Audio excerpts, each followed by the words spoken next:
Hello दोस्तों, नमस्कार। Read 2020 Hindi इकाई 3 वाक्य के प्रकार उदाहरण सहित इस वीडियो में पढ़ेंगे। इससे पहले इकाई 2 कंप्लीट हो चुकी है, जिसमें लिंग वचन काल में पढ़ा चुका हूं। प्लेलिस्ट में आप देख सकते हैं। दोस्तों, विश्वास के साथ पढ़िए। पूर्णतः पाठ्यक्रम के अनुसार मैं पूरे सिलेबस को करा रहा हूँ। जो भाई नए हैं चैनल पर, रीड की तैयारी कर रहे हैं, वो चैनल को सब्सक्राइब जरूर कर लें और नोटिफिकेशन के बटन को भी दबा लें। दोस्तों, इसके अलावा आपको यदि पीडीएफ की ज़रूरत हो तो जैसे ही जिस टॉपिक पे पूरा होता है, आप पीडीएफ ले सकते हैं व्हाट्सएप नंबर के द्वारा। और मेरा मानना है कि जैसे ही हिंदी की इकाई 1 से लेकर और इकाई 6 तक सभी पूरी हो जाती हैं, करीब 135 140 जो भी पेज बनते हैं, आप पूरे को ले सकते हैं। वीडियो को स्टार्ट करते हैं वाक्य से संबंधित। हाँ, हेलो दोस्तों, ये मेरे साइड में नंबर लिखे हुए हैं, मोबाइल नंबर, यहाँ पे आप कर सकते हैं। वाक्य को स्टार्ट करते हैं। इकाई 3। देखिए दोस्तों, शब्दों का जो सार्थक समूह होता है उसे वाक्य कहते हैं। जैसे मोहन बाजार जा रहा है, या गीता ने बताया कि राधा ने गाना गाया था। तो वाक्य के भेद और प्रकार पर चर्चा करते हैं। वाक्य जो प्रकार हैं 2 होते हैं, अर्थ प्रधान वाक्य और संरचनात्मक वाक्य होते हैं। अर्थ प्रधान वाक्य जिन वाक्यों में अर्थ को ही ग्रहण किया जाता है, अर्थात वाक्य की बनावट को नहीं देखा जाता। जैसे वर्षा हो रही है, वर्षा नहीं आएगी, मोहन सोना चाहता है, आप जा सकते हैं, शायद मोहन आ जाए, अरे तुम पास हो गए। इस तरह कोई अर्थ निकलना चाहिए। अर्थ प्रधान वाक्य के जो भेद या प्रकार हैं वो 8 भेद होते हैं। सबसे पहले बात करते हैं विधेयवाचक वाक्य। जिस वाक्य के माध्यम से किसी कार्य के सामान्य रूप का पता चले, इसमें केवल सामान्य रूप का पता चलेगा, अर्थात क्रिया के सामान्य रूप का। जैसे अभिषेक जा रहा है या पंखा चल रहा है। निषेधवाचक वाक्य जिस वाक्य के माध्यम से किसी कार्य के नहीं होने का पता चलता है या निषेध का पता चलता है, निषेधवाचक वाक्य हो गया। जैसे रोहित नहीं आएगा, अध्यापिका नहीं पढ़ाएगी। तो मूल रूप से जो परिभाषा है यहीं पे छिपी हुई है।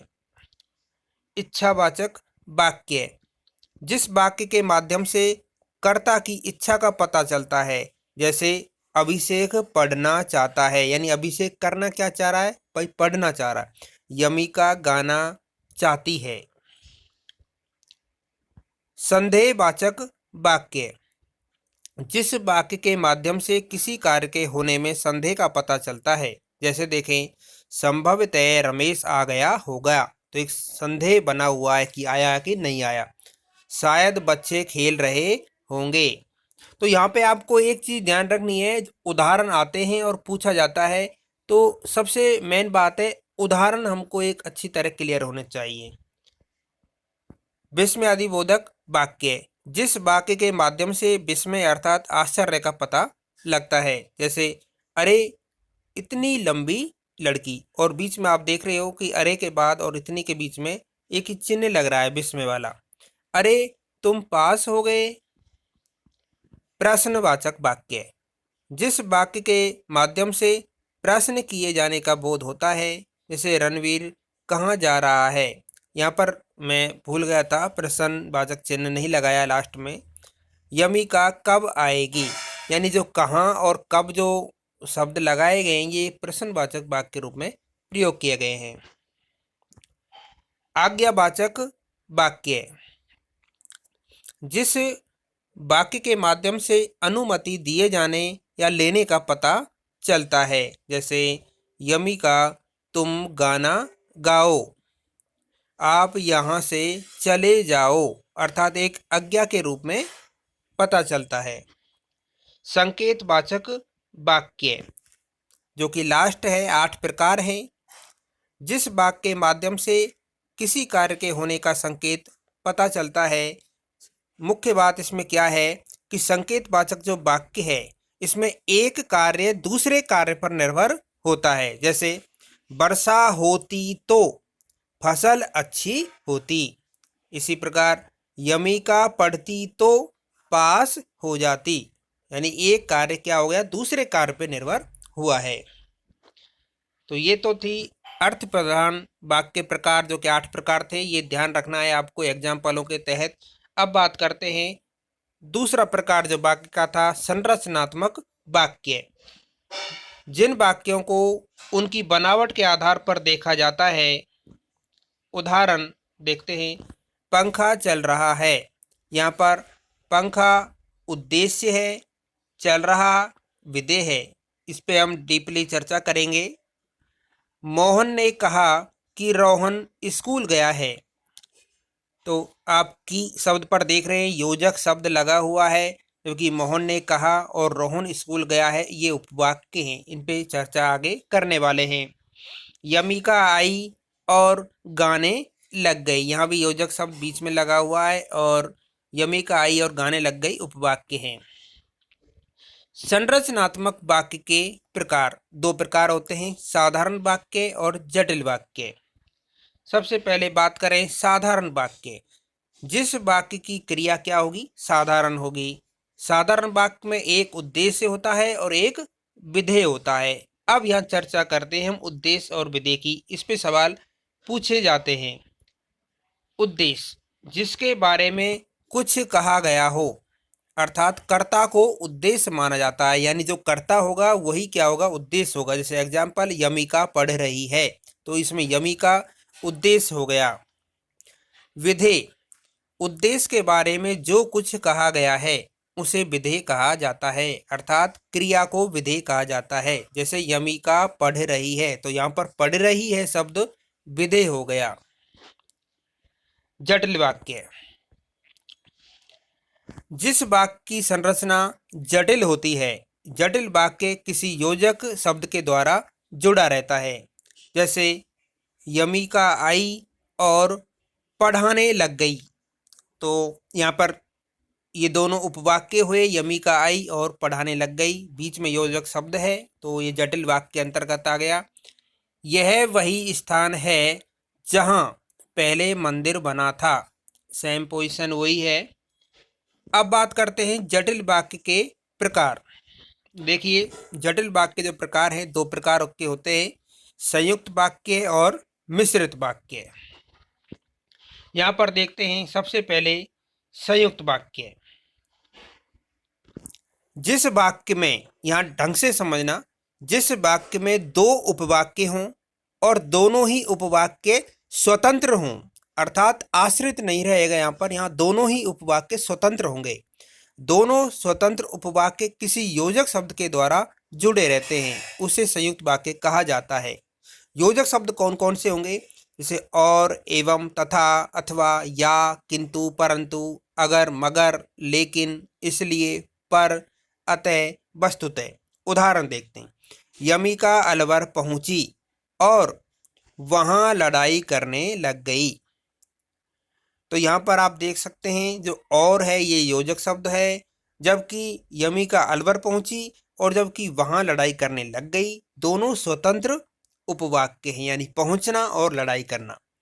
बाढ़ आ गई इसलिए गांव डूब गया, तो ये इसलिए योजक शब्द हो गया, और बाढ़ आई भी और गांव डूबा भी, दोनों स्वतंत्र उपवाक्य हुए। इसी प्रकार ये भी देख लेते हैं, उसने आने को कहा था मगर वह नहीं आया, यानी आने की भी कहा और नहीं भी आया, तो हर तरह से स्वतंत्र उपवाक्य हैं।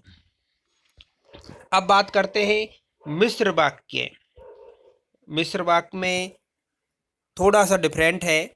जिस वाक्य में दो उपवाक्य हों, देखिए मिश्र वाक्य हो चाहे संयुक्त वाक्य हो, उपवाक्य तो दोनों में ही दो होंगे, लेकिन अंतर क्या है, उनमें से एक मुख्य उपवाक्य हो तो दूसरा आश्रित उपवाक्य हो, यानी मिश्र वाक्य में तो एक मुख्य वाक्य होगा और दूसरा आश्रित उपवाक्य होगा, जबकि संयुक्त में दोनों स्वतंत्र थे और दोनों उपवाक्य योजक शब्द से जुड़े हों। योजक शब्द कौन कौन से इस्तेमाल होते हैं यहाँ पर, कि, जो, जिसे, जिसने, जिसको, जहाँ, जब, जैसे, ज्यों ज्यों, क्योंकि, यदि, चाहे, हालांकि, मानो।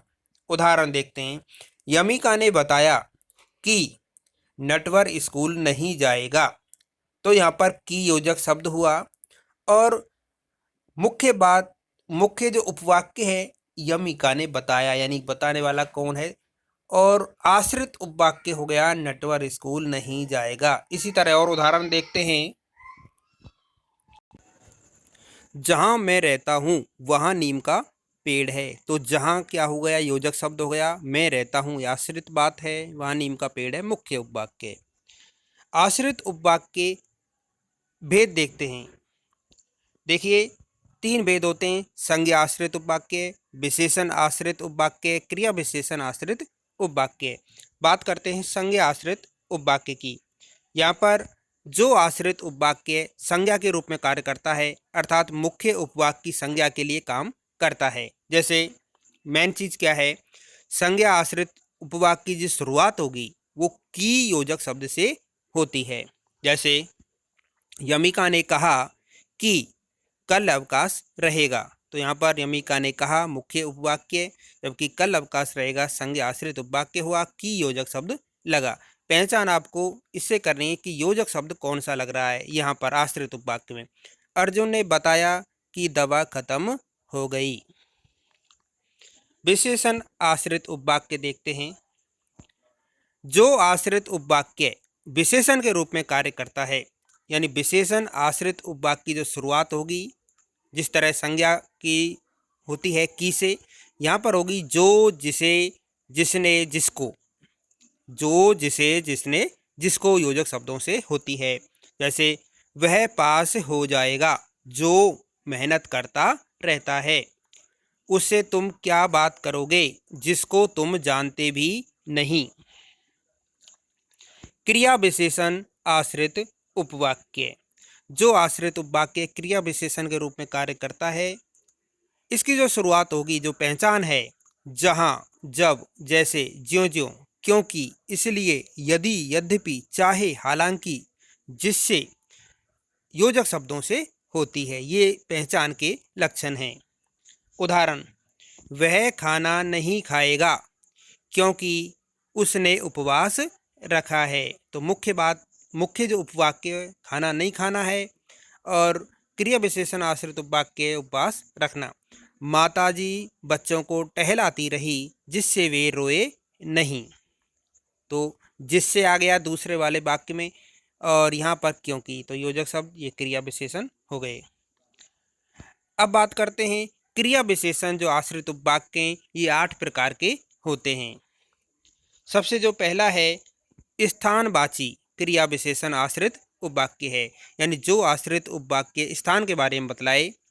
और महत्वपूर्ण बात यह है कि इस वाक्य की जो शुरुआत है जहाँ योजक शब्द से होती है। जैसे देखते हैं, यह वही स्थान है जहाँ पहले मंदिर हुआ करता था। कालवाची क्रिया विशेषण आश्रित उपवाक्य में जो आश्रित उपवाक्य काल के बारे में बतलाता है, यानी इसकी जो शुरुआत होगी जब योजक शब्द से होती है। जैसे स्थानवाची की जहाँ से होगी, कालवाची की होगी जब से, यानी जब यमिका स्कूल में पढ़ती थी उस समय सभी मिलने आया करते थे। रीतिवाचक क्रिया विशेषण आश्रित उपवाक्य जो आश्रित उपवाक्य रीति के बारे में बतलाता है, इसकी शुरुआत होगी जैसे, यानी जैसे योजक शब्द से, यानी छात्र एवं छात्राएं पढ़ाई करते हैं जैसे उन्हें अध्यापक पढ़ाता है। परिणामवाची क्रिया विशेषण आश्रित उपवाक्य जो आश्रित उपवाक्य परिणाम को दर्शाता है, और इसकी जो शुरुआत होगी परिणाम वाले की ज्यों ज्यों से होगी, यानी ज्यों ज्यों योजक शब्द लगेगा। ज्यों ज्यों गर्मी पड़ती है लोग परेशान होने लग जाते हैं।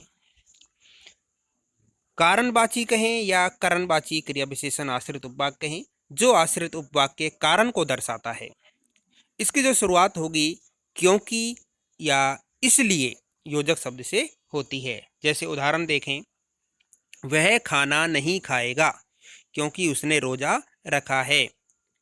पैसे निकलवाने थे इसलिए बैंक गया था। शर्तवाची क्रिया विशेषण आश्रित उपवाक्य जो आश्रित उपवाक्य शर्त को दर्शाता है। इसकी जो शुरुआत होगी यदि अगर से होगी, यानी यदि और अगर योजक शब्द से होती है। यदि तुम चाहो तो रहने का प्रबंध हो सकता है। अगर सीमा गाना गाएगी तो रमेश नाचा करेगा। अब जैसे इसी में बात कर लें, अगर यानी सीमा गाना गाएगी तो ये शर्तवाची हो गया। ये सीमा गाना गाएगी तो ही क्या होगा, रमेश नाचेगा। यानी मुख्य बात क्या निकल के आ रही है, नाचना।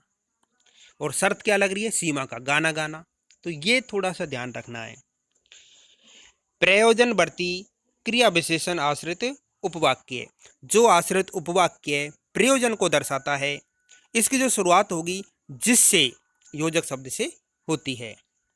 यानी जैसे देखें, पुलिस गश्त लगाती रही जिससे शहर में चोरी नहीं हो। अब देखिए मुख्य बात क्या निकल के आई, यानी पुलिस क्या करती रही, गश्त लगाती रही जिससे क्या हो, शहर में चोरी नहीं हो। तो एक प्रयोजन क्या रखा गया था, जो चोरी नहीं होना। विरोधवाची क्रिया विशेषण आश्रित उपवाक्य, जो आश्रित उपवाक्य विरोध को दर्शाता है, इसकी शुरुआत होगी चाहे, हालांकि योजक शब्द से होती है। ढक्कन नहीं खुलेगा चाहे जितना जोर लगा लो। तो मुख्य बात क्या है, ढक्कन नहीं खुलना। चाहे योजक शब्द हो गया, जितना जोर लगा लो। तो ये विरोधवाची क्रिया विशेषण आश्रित उपवाक्य है। वह सबसे छोटा था हालांकि गाना बहुत अच्छा गाता था। तो मुख्य बात छोटा होना है और गाना ये एक विरोधवाची हो गया। यानी एक छोटा होने के कारण भी क्या हो रहा है, अच्छा गाना गा रहा है। तो दोस्तों, आज मैंने आपके लिए वाक्य के प्रकार, वाक्य संबंधी पूरी डिटेल आपको बताई। पीडीएफ जो भी प्राप्त करना चाहता है वो मेरे इन मोबाइल नंबरों पे व्हाट्सअप कर सकता है और पीडीएफ प्राप्त कर सकता है। दोस्तों, पूरे विश्वास के साथ कह सकता हूँ, आपका जो वाक्य संबंधी जो क्वेश्चन है इस पीडीएफ से बाहर नहीं जाएगा। उदाहरण बहुत ज़्यादा डिपेंड करते हैं, अलग अलग तरह के उदाहरण बन के आते हैं, लेकिन नियम फॉलो करना बहुत ज़रूरी है। तो दोस्तों, उम्मीद करता हूँ जो मैंने यूनिट 2 कराई है उसी प्रकार यूनिट 3 भी मैं ये करा रहा हूँ आपको, और 1-2 दिन बाद पूरी हो जाएगी। आप प्लेलिस्ट में आप देख सकते हैं, बार बार देख सकते हैं, और जो गाइड वगैरह मैंने बता रखी वो भी आप परचेज करके वहाँ भी पढ़ सकते हैं। और ये आपका एक माध्यम है, बेहतर प्लेटफॉर्म है, डेली आप इसी समय कर सकते हैं। तो दोस्तों, ज़्यादा से ज़्यादा इसको शेयर करें अपने मित्रों के साथ भी, और जो नए हैं वो इस चैनल को सब्सक्राइब ज़रूर करें। धन्यवाद दोस्तों।